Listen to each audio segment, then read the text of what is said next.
Hey everyone, and welcome back to our channel where we bring the Bible's most epic stories to life. Today, we're diving into a tale of incredible faith, courage, and a battle strategy so crazy it could only come from God. This is the story of Gideon and his 300 brave men. Early one morning, a man named Gideon, also known as Jerubbaal, gathered the Israelite army by the spring of Harod. And let me tell you, they needed an army. In the valley below, the Midianite forces were spread out like a swarm of locusts, countless and powerful. Looking out at this massive enemy, Gideon must have felt a knot in his stomach. But just then, God spoke to him with a message that must have sounded completely insane.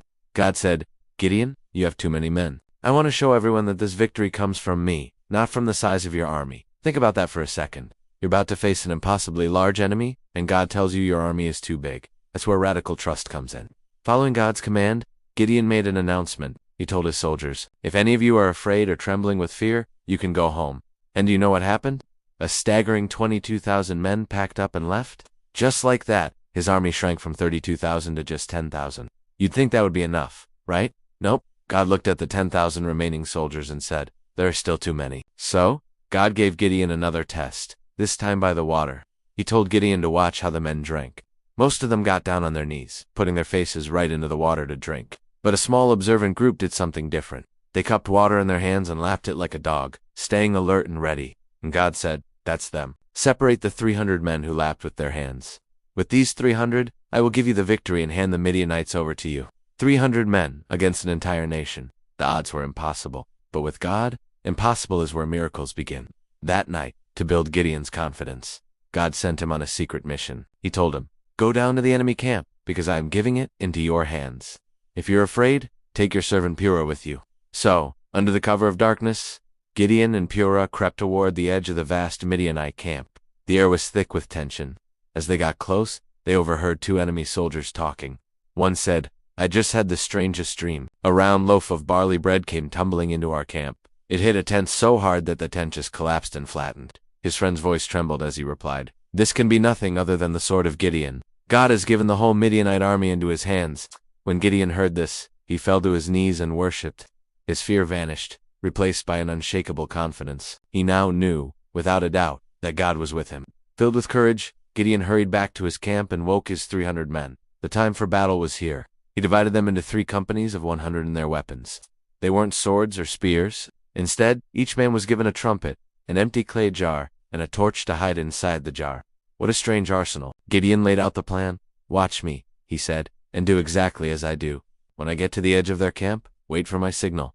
When I blow my trumpet, you all blow your trumpets and shout, 'For the Lord and for Gideon.'" The men nodded, their faces lit by determination. They quietly surrounded the enemy camp, taking their positions in the darkest hour of the night, right after the changing of the guard. Then, the moment came. Gideon raised his trumpet to his lips and blew a powerful blast. At the same instant, he smashed his clay jar on the ground, and the hidden torch blazed to life in the darkness. All around the camp, his 300 men did the exact same thing. Imagine the scene. Suddenly, the silent night was shattered by the sound of 300 trumpets blaring, 300 jars smashing, and 300 torches lighting up the perimeter. And then came the thunderous war cry, "A sword for the Lord and for Gideon." The Midianites woke up in absolute terror and confusion. Surrounded by light and sound, they thought they were being attacked by a massive army. In the ensuing panic, God caused the enemy soldiers to turn on each other. Chaos erupted. They drew their swords not on the Israelites, but on their own comrades. The entire Midianite army broke and fled in a desperate stampede. The battle was won, not by fighting, but by faith and obedience. With the enemy on the run, Gideon sent messengers to call for reinforcements from the tribes of Israel. Men from Naphtali, Asher, and all of Manasseh joined the pursuit, chasing the fleeing Midianites. They hunted them down, capturing 2 of their princes, Oreb and Zeb. It was a total and complete victory, accomplished by a tiny band of 300 men who simply trusted God's bizarre plan. Standing by the Jordan River, Gideon and his soldiers celebrated this incredible miracle. It was a powerful lesson for all of Israel. Strength and numbers mean nothing when the power of God is on your side. This incredible story from the book of Judges isn't just about ancient history. It's a timeless reminder for every single one of us. How often do we look at the challenges in our lives and feel outnumbered and overwhelmed?